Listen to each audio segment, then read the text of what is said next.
It's great to be here today in honor of Dr. Stephen Chalnick on his 50th birthday, huh? Yes. He's the only Jewish cowboy I know. His spurs have the Star of David on them. Speaking of David, his wife Kim came up to me before the show and wanted me to assure everyone that now she knows how to make brisket. So give it up for Kim, that's fantastic.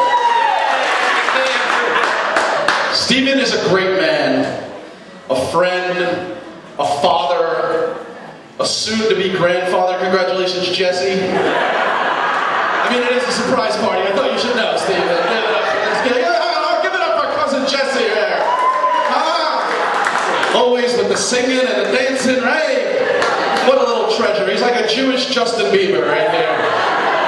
Forget having Bieber fever. I am sick with the Chalnick. How about that? I heard someone snort. You know there's Jews in the crowd when that starts. Stephen's daughter Sarah is here tonight, huh? She put this whole thing together. I feel like it was just yesterday she was waitressing at the deli making twice as much money as me. Oh wait, that was yesterday. What the hell am I talking about? Anyway, we'll get to Stephen in a minute, but first we have some other very special guests tonight. Special guests like Uncle and Cousin Edward Zucker. Where is he?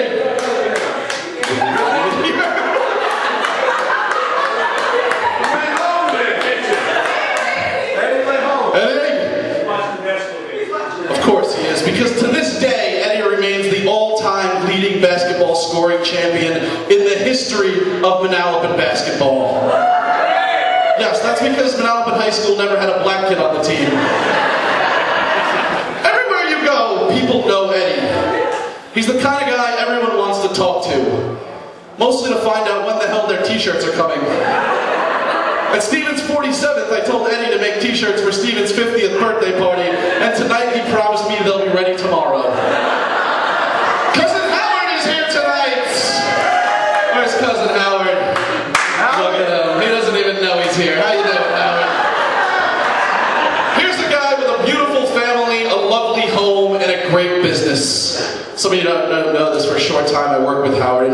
For the past 10 years he has sold expensive, high-end air conditioning units.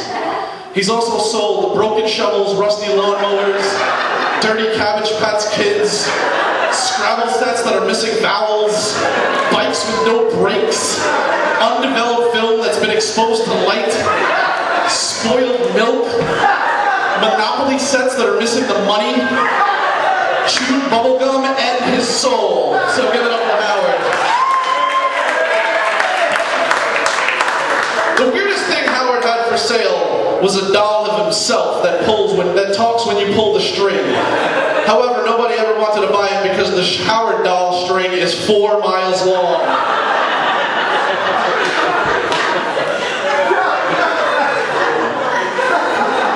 Howard actually called me a few days ago. Talking to Howard on the phone is a lot like a roller coaster. There's a lot of ups and downs, lots of yelling and screaming, and you know no matter what you do, you're going to be on the line for at least 2 hours.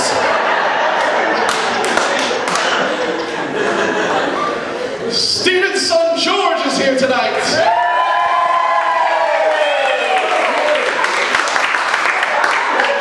There's many famous people with the name George. There's George of the Jungle, there's Curious George. I like to call George Chalnick Serious George. I've known this boy 16 years and I've seen him smile once. Then I found out he wasn't smiling, he just had to fart. I love Murray right now. George is so serious, he even does serious things for fun. I asked George what he likes to do to enjoy himself, and he told me he likes to go hiking. Most kids his age like to drink and party. George likes to walk. I can just see him 10 years from now at his bachelor party. All his friends will be like, "Hey George, this is your last night of being single. Want to get some beers? Maybe hit up a strip club?" And George will be like, "Nah, let's just rent some treadmills."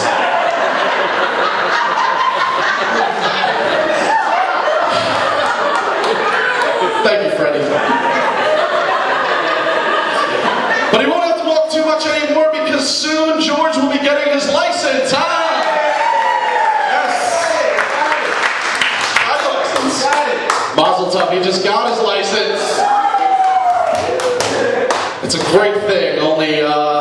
gotta say, I feel bad because of all the teasing he's gonna get when all the kids at school see that he built his new car out of wood. That's right, he's going to be driving a 2011 Lincoln Log Town Car.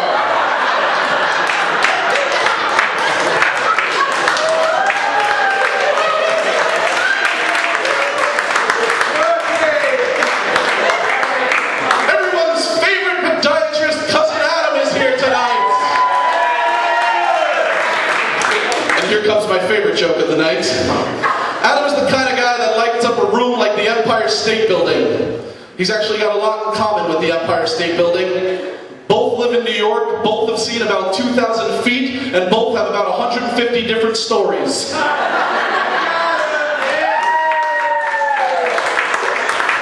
There's no little babies here tonight, but in just a few short days, my brother Dan and his son Brandon and Meredith, they will be celebrating Brandon's first birthday. How about that? All good things. I have two other nephews, Evan and Ryan, and the other day, Evan told me when he grows up, he wants to own the deli because it looks like it's fun to work there.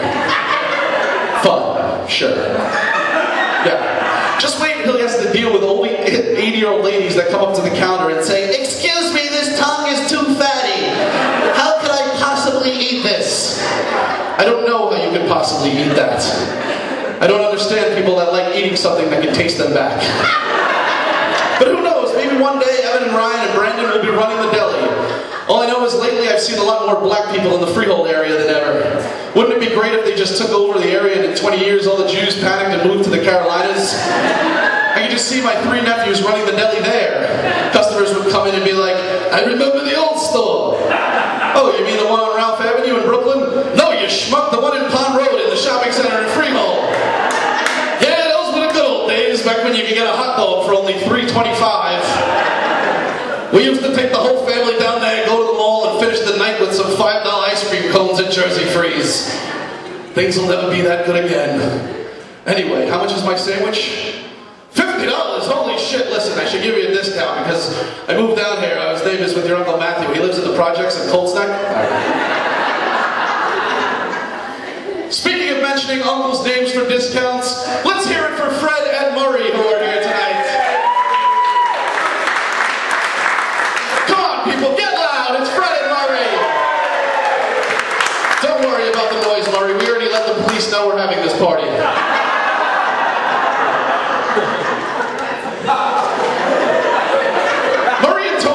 To play tennis, but people are always shocked when they hear that Murray is such an excellent player. That doesn't surprise me though. In order to be good at tennis, you need two skills. You need to know how to serve and how to slice. Murray did that for over 50 years. He's also got one hell of a nasty backhand, but the only way you get to see that is if you don't clean your room. Murray is a man that speaks his own language. I call it Murray-bonics. He makes up his own words like ano and yiz. I'll give you an example. When my brothers first took over the deli, he said to them, "There ain't no way the two of yous are ever gonna be better than me." This is my impression of Murray singing the Beatles. "She loves me, yeah, yeah, yeah, yeah, yeah, yeah, yeah, yeah." So we just had Easter and Passover. This year I actually mixed it up, celebrating Lent. I gave up being Jewish. Jews can't get into a holiday called Lent. You can't make money lending anything. Maybe if the holiday was called Rent, you'd see a lot more of us following it. Especially the Hasidic Jews with the curly sideburns. You know what those sideburns are called? They're called payas. That's right, payas. It's insane. Even their sideburns want money. They say Jews were in the desert for 40 years. I don't buy it. From working in the deli, we know how Jews exaggerate. It was like 3 days, but when the newspaper came, they were like, "It must have been 40 years." We must have been terrible slaves. From a business standpoint, black slave makes sense. They're strong, they're fast. Jewish slaves must have been out in the desert like, "Oh, it's so hot. My back is killing me. I don't want to build the pyramids." People say Jews built the pyramids. There's no way. I mean, have you ever even seen the Sphinx? That thing doesn't even have a nose. If the Jews built it, it would look We all know who built the pyramids, right? Aliens. And by that I mean illegal Mexicans, because those guys do everything, man. They never complain, they come to work on time. They're like drunk Oompa Loompas from Charlie and the Chocolate Factory. One place you always see Mexicans working is IHOP. I've worked at 2 IHOPs in my life, and the cooks were Mexicans, the waiters, everybody. There's so many Mexicans at IHOP, they should call it IHOP fences. But you know where there's a ton of Mexicans now? You just got that one? No wonder she deals with Howard all these years.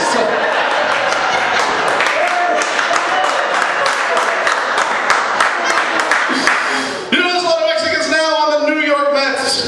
Any Met fans here? Alright. And he's not here. Every player is like Reyes, Santana, Rodriguez. I actually heard they're changing the name of the team to the New York Mexicans. I love Jose Reyes. He's the first one to show up, the last one to leave, mostly because he's also the head of the grounds crew. Everyone always wants to know why the Mets suck, and I think it's because they're broke and they pay their guys $7 an hour cash. I screwed that one up. They can't all be winners. Last joke on the Mets. Every time the Mets win a game, the announcer Harry Rose says, "Put it in the books." And all the Mets say, "You think that could be off the books? That would be better for our taxes."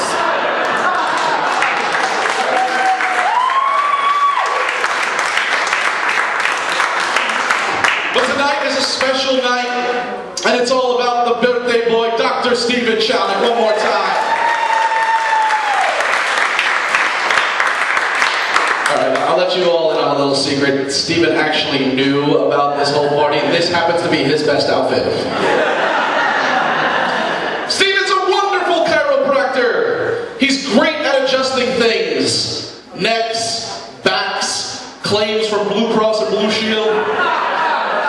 Steven's also a great provider. He provides food, beds, clothing, jewelry, showers. Of course, all that stuff's just for the dogs. Diana and kids are on their own. For graduation, his daughter Sarah will be going to Italy. It worries me because I just saw this movie starring Liam Neeson. It was called Taken. Liam Neeson plays a retired special agent spy whose main way of killing bad guys is breaking their necks. In the movie, his 18-year-old daughter has just finished high school and goes on vacation to another country where she gets kidnapped. Liam heads across the sea and kills everyone that tries to stop him from finding his missing daughter. Now, if this happened to Sarah, things would be a little different. First of all, Steven would think for a week before deciding to find her. It's not that he doesn't love her, he just thinks it would be pretty cool that he doesn't have to pay for college anymore. By the way, Sarah wrote that joke, so give it up for her. But eventually he would realize how much he loved Sarah, and he would go to look for her. Only every time he would try to snap a bad guy's neck, they would be like, "Wow, that felt amazing. Damn, my neck hasn't felt this good in years. You know, my lower back's been killing me too. You got a few extra minutes?" And Steven would stare into the man's eyes that just stole his daughter, and he would ask him, "What kind of coverage do you have?" But the most amazing thing about Steven is his creativity, wouldn't you say? It's crazy because Steven likes to practice carpentry and his brother Randy likes to travel down rivers and climb to the tops of mountains. Plus, both have been known to heal people's walking abilities just by the power of their bare hands. Every April, you see people hoping that Jesus and Moses will return. Who knew that they were already here in the form of 2 chiropractic brothers living in Freehold?